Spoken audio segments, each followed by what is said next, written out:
Skyhawk Sports Network here with head men's basketball coach Bob Pietrack following his team's 98-95 victory over Colorado State University Pueblo in overtime. Coach, we'll just get your initial thoughts on that victory. Yeah, I thought it was a very good college basketball game. That's the best way to put it. We had multiple chances to put them away, and I credit Pueblo. I thought they played really well. They showed a lot of toughness, and I just thought it was a good game. And very thankful to win the game. We're not guarding at the level we want to guard at, and that's something that we know we got to get better at, and we're going to really focus on. However, with all that said, just extremely proud of our group.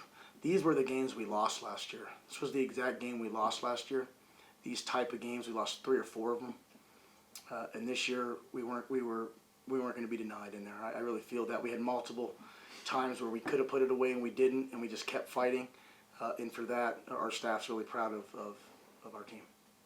Riley, coming off a tough loss last night, to go to overtime with another really good CSU Pueblo team tonight, just what do you take out of your team? It took every bit out of us just to get this win tonight. The 2 freshmen stepped up big time. I mean, they're playing like they got their hair on fire, honestly. I mean, they're playing so good. They're so confident. Everybody just came together as a team. We made it a goal today to come out strong and really finish today. Akuel, you were part of the huge 15-0 run you guys had there in the middle of the second half. Just, I think at one point you came and got the ball away from Junior too, and just drove straight to the basket. Just how bad did you want the ball in your hands? I was trying to make a play. I was just trying to be aggressive because it's easy when you got great players around you. They were just worried about Farris, Danny not shooting, and then I could just go to the rim. Akuel, you played 44 minutes tonight. I know you're used to playing every minute of every game in high school, but what's it like playing 44 minutes of college basketball? I just keep telling myself be tough because I just trying to be I can't be tired. That's what Coach He Pietrack took a nap today, so he's fine. He took a nap from 2 to 5, so he was ready to go.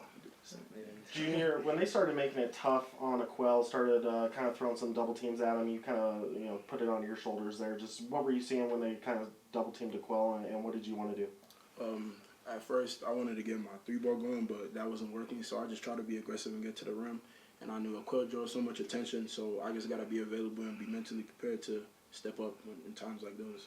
Coach, Junior was kind of the guy with the ball in his hands for the foul situation. They won. CSU Pueblo was putting him on the line to see a freshman go 8 of 10 at the free throw line in clutch time. Just how important was that from Junior? Yeah, I mean, all Junior's done since he's been here has been clutch. So it wasn't no surprise to us. We had multiple, during those timeouts when we're trying to get the ball in bounds, we have multiple guys that we think can get open, and then it's the guy taking the ball out of bounds job to make sure he throws it to one of them. So Junior's a great option in that. He's been clutch, really from the free throw line.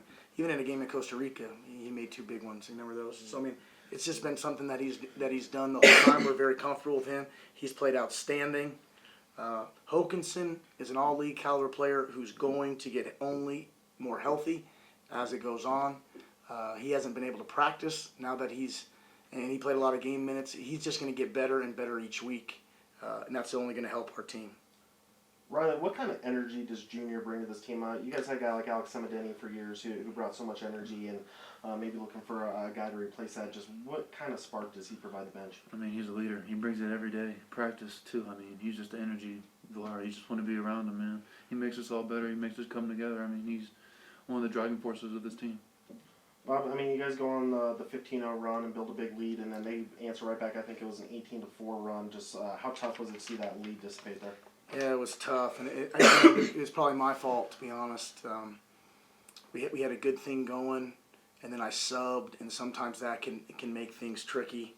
I maybe should have wrote it out just a little bit longer, so I'll take responsibility for that. We didn't turn the ball over very much this weekend at all. And I think that was the difference in us winning the game, is our ability to protect the ball. Only 11 turnovers again tonight. I think it was right around that again last night. So if we're keeping it at that number, we're going to be okay. We saw zone a lot. I think we were much more comfortable in the zone tonight, which is good because people are going to keep doing it to us good. So we'll be ready for it. I thought Brendan Boatwright was great for you in about 12 minutes off the bench, 8 points, 3 rebounds, and he kind of was able to spell Farris when their number 34, Jason Anderson, when they were trying to attack in the interior of the defense, just what you saw from Boat tonight. Yeah, Boat was awesome, and he probably should have played more. The issue is you got Farris, and he's scoring, and it's a close game, so you normally go with the scoring a little bit, and the fact that they played smaller at times, so we were trying to find a way to maybe play both bigs together as a shoot-around. Their roster didn't allow us to do that as much tonight, so Boat's big. You know, when you're talking about team athletics, you need everybody on different nights, and tonight, Junior, thought Will Whitman had really good energy. So it's just a team game. There are no bad wins in the RMAC. This league is hard as hell. And these back-end games are hard, guys. And that is physically taxing both nights. So our guys showed toughness. I know we coughed up the lead. We also fought back multiple times when we could have folded. And the young men showed toughness. Our program showed some toughness. And got a win we desperately needed. Akuel, I know Coach was pretty furious with the defensive effort in the first half. What did you guys do to try to shore that up a little bit in the second? We just try to get some more energy because it was times we weren't talking on defense and we just weren't doing what we were supposed to. And, we weren't doing the scouting reports we were supposed to, and we just came out the second half just try to do as good as we can. Bob, I mean, you saw a couple of elite guards last night, and you see what Simon Tall was able to do tonight. Just, how tough of a league is it with all these great guards? Man, it's very difficult. We got to guard better. I told the guys at halftime I used some choice words about giving up 41 points, and then they showed me by giving up 45. So, not to make a joke of it, but listen, we got to get better defensively. We do score the ball quite well, but we're going to get better at it. This is not something that I told the boys after the game. I said, listen, we know what we got to get better at. Now it's just a matter of coming together, working on it in practice, and we'll get better at it. There's no question. I don't think last night there was a big crowd here, but they weren't very involved in the game. They get real loud there when Simon Tall misses his one free throw. Just how big of a difference can it make when this crowd not only shows up but gets involved? Yeah, we desperately need them, and they were really good for us tonight. Last night there was a little bit of air, popped in our balloon. Really good Highlands team, but tonight the back end games in this league will tell the story of your season. How you do on Saturdays normally will give you a blueprint of what's going to happen in your season. So for us to be tough like that, our crowd helped us. They knew we needed it. Guys, when you lose that first game at home and you're standing at a possibility of being 0-2 in your own building to start the season, you don't want that. So, and our guys knew that. And did we play our best? Absolutely not. Did we guard very well? We really haven't. But we found a way to win, and we survived the weekend. We're at even. And now we need to see if we can go on the road and see if we can get a road game to make up for the home game we dropped. And that'll be our focus moving forward. Riley, just, what do you tell the young guys to prepare for how brutal of a road trip South Dakota can be?